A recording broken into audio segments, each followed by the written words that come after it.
Le Grand Matin Sud Radio, 7h-9h, Patrick Roger. Il y a beaucoup de questions évidemment dans l'actualité autour de la réforme des retraites, mais pas seulement. Guillaume Bigot et Éric Nolot sont avec nous jusqu'à 9h, et puis vous au 0826 300 300. Tiens, je vous demanderai tout à l'heure ce que vous en pensez de l'affaire Palmade. Est-ce qu'on en fait trop, etc.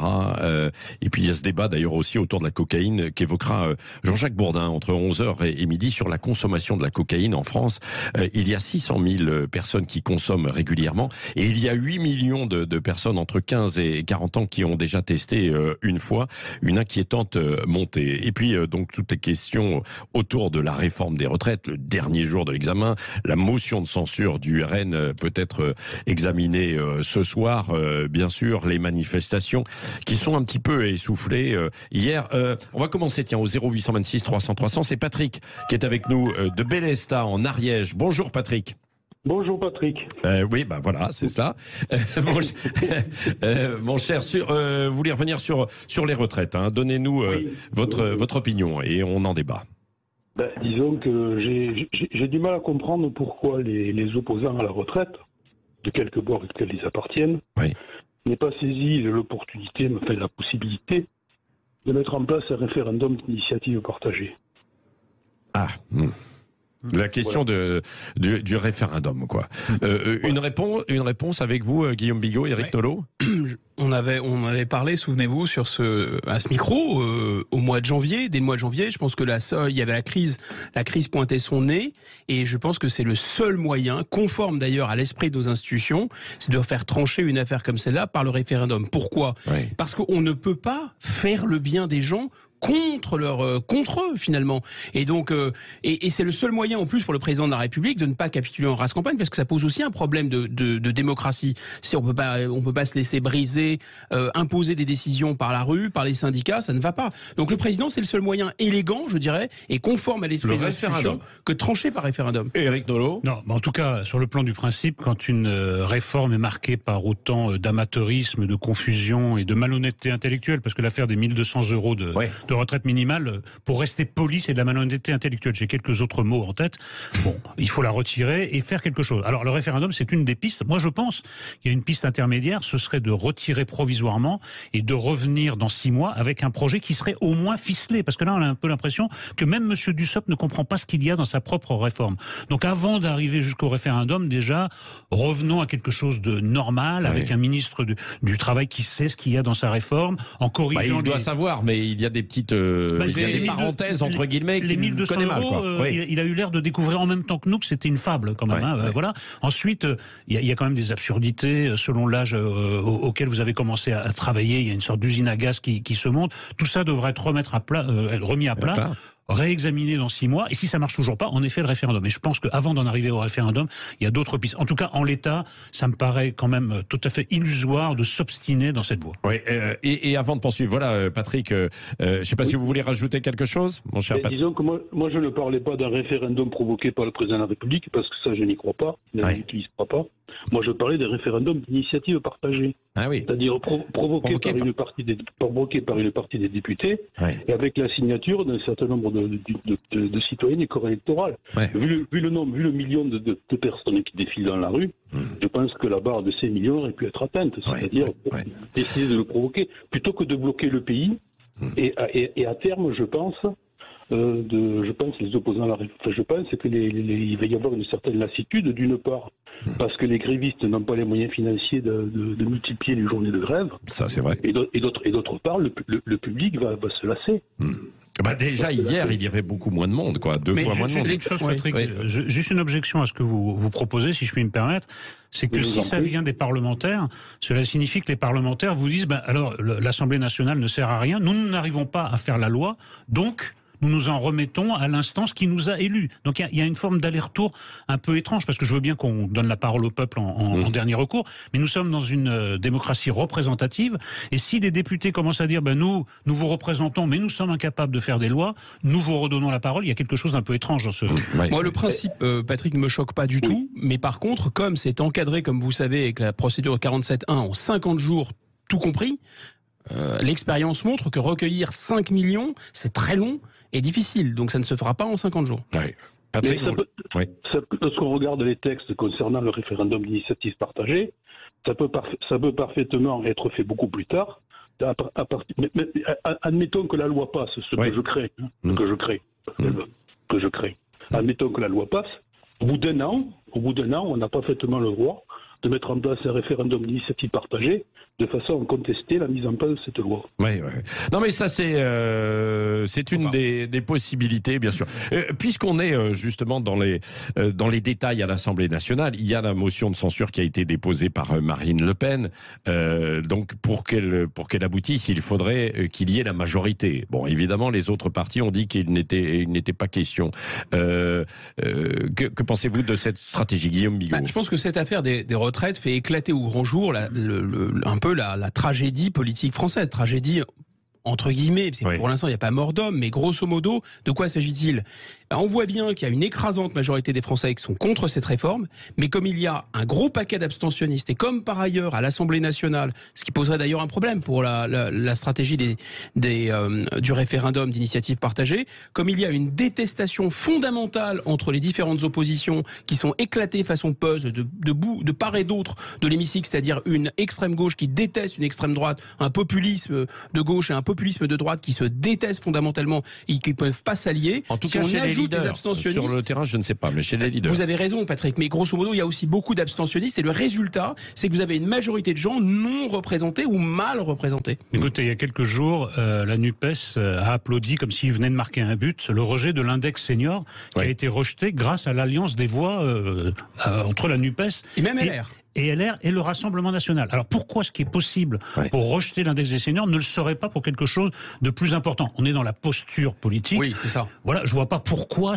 si on est vraiment en désaccord pour certaines raisons, pourquoi on ne mêlerait pas ses voix à celle du Rassemblement national qui est également en désaccord pour d'autres raisons. Vraiment, je comprends pas c'est d'un point de vue idéologique. Non, mais c'est idéologique. Oui, c'est idéologique. Mais c'est pas idéologique. Là, l'idéologie est commune, puisqu'ils sont d'accord pour rejeter. Donc, quand vous êtes d'accord, votez la même chose. Après, sur d'autres sujets, si vous êtes en désaccord, en effet, ne votez pas avec le Rassemblement national. Mais je ne comprends pas ces petits jeux politiciens, c'est pas à la hauteur de la situation. Justement, 0826 300 300, il y a beaucoup d'appels. C'est Richard qui est avec nous et qui veut réagir sur la NUPES, justement. Bonjour Richard.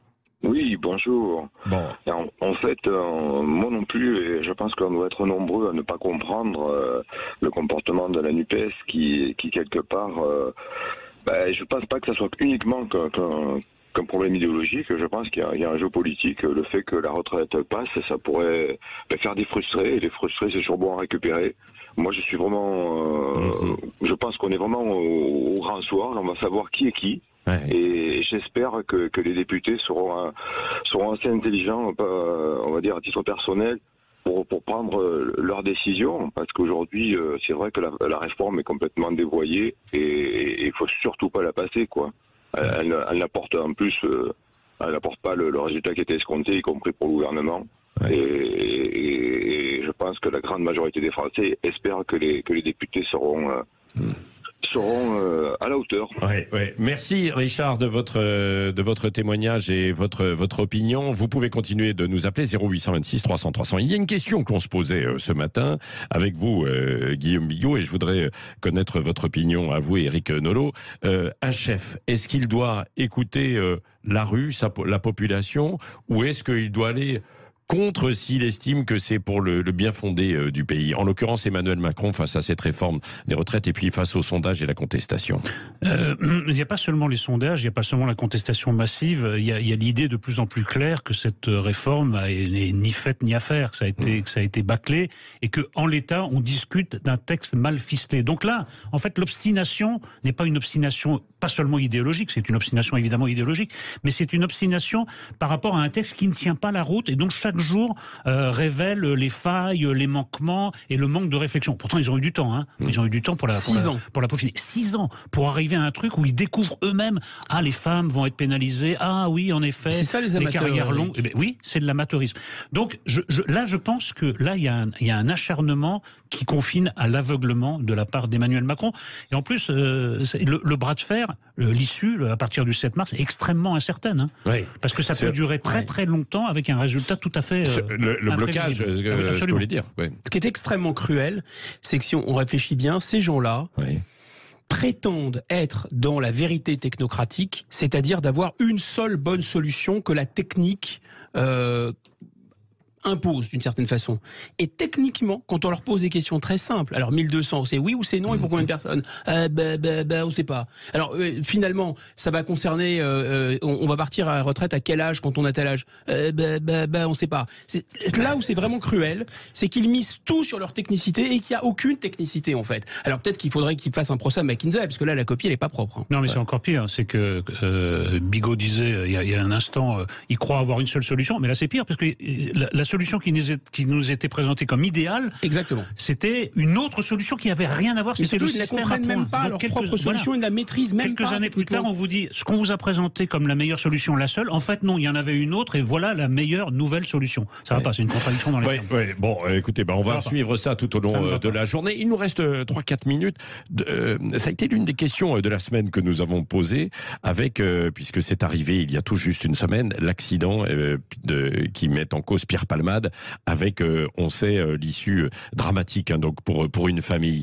Est-ce qu'on en fait trop autour de cette affaire, de ce fait divers, parce que c'est un fait divers? Éric Nolot, Guillaume Bigot. D'abord, je suis un peu embarrassé parce que j'ai beaucoup de mal à me détacher de la dimension dramatique de l'affaire. C'est-à-dire, j'arrête pas de penser à cette femme, à l'enfant qu'elle a perdu, à l'état dans lequel se trouvent les survivants, qui est un état terrible, ce petit garçon défiguré. J'ai beaucoup de mal à m'abstraire de ça. Après, pour le reste, moi je trouve qu'on a montré une extrême et même excessive complaisance envers tout ce qui se rapporte à la drogue en France et notamment à la cocaïne. Oui. La cocaïne, pendant très longtemps, ça a été présenté comme une drogue un peu festive, récréative. C'était marrant, quoi. En fait, c'est pas marrant. Des centaines de personnes, parce que Pierre Palmade, c'est pas un accident isolé, des centaines de personnes meurent chaque année des suites de la consommation de stupéfiants au volant, ou d'ailleurs pas au volant. Mais il y a une forme de tolérance, et en plus, la cocaïne est en train de déferler sur la France par quantité phénoménale, notamment en provenance du nord de l'Europe. Et vous avez vu la quantité qu'on saisit. Alors imaginez ce qu'on saisit pas. Ce qu'on saisit, c'est quelques pourcentages, et c'est des tonnes et des tonnes qu'on saisit. Il y a quelque chose qui ne va pas. On a laissé ce poison s'infiltrer, et maintenant, on voit que c'est pas pour rire. La cocaïne, parfois c'est pour mourir, et c'est souvent pour mourir. Oui, Guillaume Bigot. Oui, puis il y a un côté un peu malsain. Vous savez, quand il y a un accident sur l'autoroute, c'est le fameux voyeurisme, le mien, le vôtre, tout le monde, on tourne la tête presque instinctivement.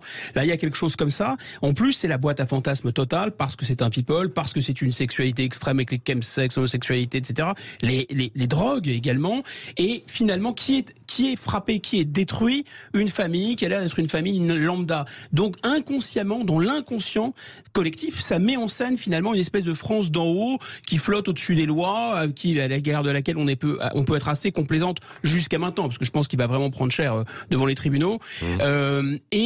Finalement, il manquerait plus finalement que les deux personnes qui se sont enfuies de la voiture soient des personnes qui devraient être expulsées, qui ne l'ont pas été. Je ne peux pas y croire. Je ne peux pas y croire.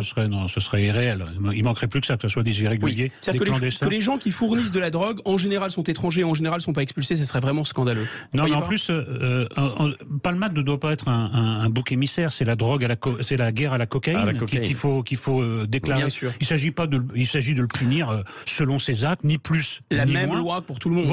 Voilà, c'est un justiciable comme les autres. Mais malheureusement, la loi n'est pas appliquée à tout le monde de la même façon. Vous le savez bien. Et c'est ce que je disais avec les chiffres tout à l'heure. 600 000, en tout cas, ce sont des estimations qui sont données.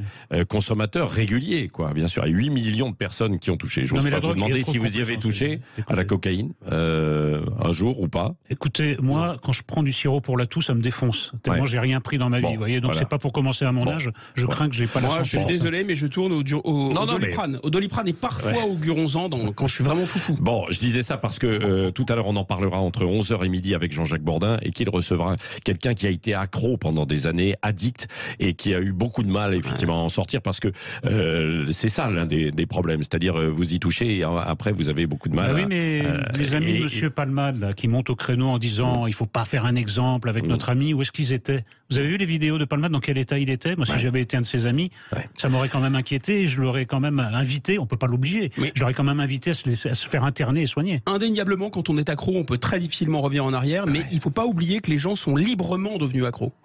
Dans un instant, Valérie Expert, donc ensuite Jean-Jacques Bourdin, et puis André Berkoff, bien sûr, ce midi avec Céline Alonso, comme chaque vendredi pour la partie culture. Tous les rendez-vous, bien sûr, de la journée. Et ce week-end, n'oubliez pas, l'heure libre, demain matin à 10h, Michel Onfray, Stéphane Simon avec la revue Front Populaire. Et puis aussi, ce petit rendez-vous demain après-midi dans le rugby en fin de journée. L'entretien exclusif avec Thierry Dussautoir, l'ancien capitaine des Bleus, avec Philippe Spanghero. Bonne journée sur Sud Radio et bon week-end.